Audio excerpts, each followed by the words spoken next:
Today, I'm going to be microwaving this can of blue hair dye.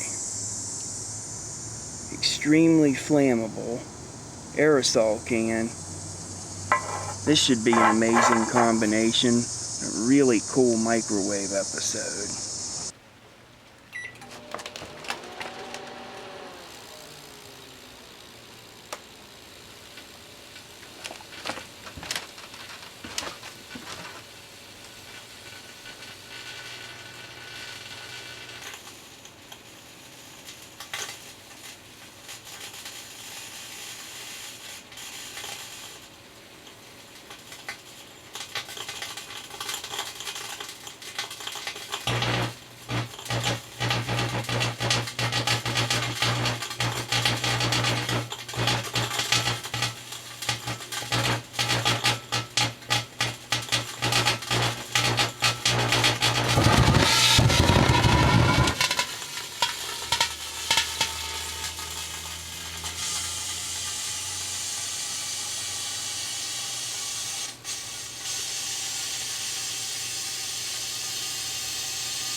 Oh, that was some sizzling hot hairstyle we had there that cooled this thing off to a more manageable state.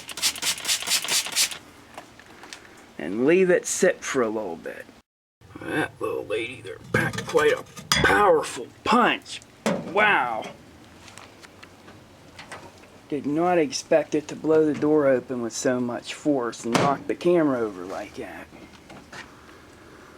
Well, now as to whether or not this is safe to do at home, hell no. You do not want to put an aerosol can of flammable hair dye in a microwave. Something like this is downright deadly.